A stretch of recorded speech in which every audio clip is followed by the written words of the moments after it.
So I was working on hubcap installation, attempting to install hubcap on my 2010 Toyota Corolla LE. Today, Monday, 21 July 2025, the same day I'm filming this, and I'm Tanis Coralee of Seattle. And I was unsuccessful. I think it was a hubcap, a set of four-pack I bought from O'Reilly Auto Parts. And it's the best that I could tell is the hubcap was too flat, and the part of the plastic of the hubcap was pressing against the metal of my wheel / tire.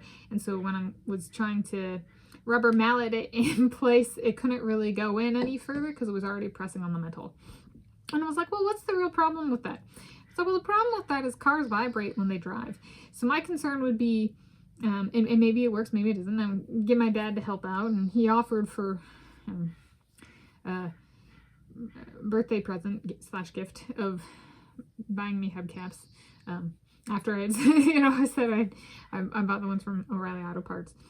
And so have him take a look at it and get his input, and then see if I can return it, take it back, and either way, make that effort on my part, learn a little bit about the process there. Vehicle design, if none other than hubcaps. And I was like, so I'm thinking of the vehicle design part. The vibrations of the metal as the car's driving could vibrate the plastic in such a way that if there's enough vibrations, maybe the hubcap pops off. And so it's like, that's not good.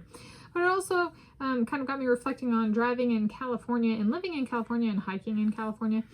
And I was something that I've been thinking about and was like, oh, maybe it's time to make a video, is car racing like California coast wind fatigue.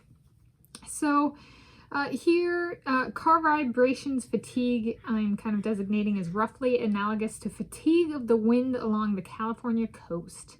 My discussion incorporates my experiences driving compact cars, automatic and stick shift, over 100 miles an hour, as well as time walking and hiking in the wind along the California coast when I lived there 2015 to 2019.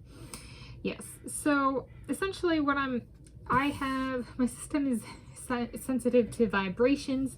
There's the 5 senses, but there's also like a vibration sense, thermal sense, thermoregulation, sense of balance, stuff like that. And vibrations for me comes in, so say out in the wind. Is that a good analogy to vibrations of a car driver and a car going super fast?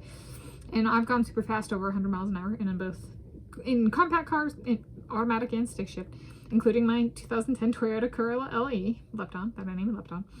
And when out in the wind on the California coast, I would get kind of a numbed sensation if I was out in the wind enough, and my sense of hearing might have changed a little bit, because it's how a person hears. There's little hairs inside the ear canal, or at least that's how I've been taught it. So if there's a bunch of wind, a person might actually expect a person's sense of hearing to be kind of changed a little.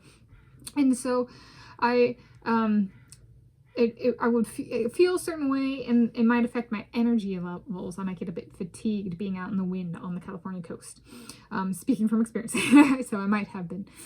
And I was like, I wonder if it's a little bit the same. There's the driving part of being a race car driver, but however, there's also the vibrations, just the basic movement of the vehicle that vibrates the driver. And you think of like holding onto a car wheel, right? There's if the car is vibrating, and they try to minimize those vibrations, but there's still a little bit of vibration. And there's, in addition to holding onto it, there's like the muscles not becoming relaxed or over relaxed in response to all the vibrations. So they need to have some sort of internal strength and muscular strength so that their body doesn't fatigue or give out, so to speak. And at least that's my running. That's my ruminating it might actually be analogous. It might not be exactly the same, however, it might be analogous. And then any updates on my car building? Yes, the Queen Chicory I named Candace has spoken. I am to paint the car I build my Brad Pitt in her honor, orange and brown. I am to paint the car I build my Lewis Hamilton in the honor of the dead grass in California drought, yellows and browns. And I am to have a 22-gram squirrel pouch in each vehicle for the driver to place a chicory if they so desire. Yes, so the chicories go, please minimize vibrations. So this matters to us. But is car racing like California coast wind fatigue? I'm actually going to go with quite possibly.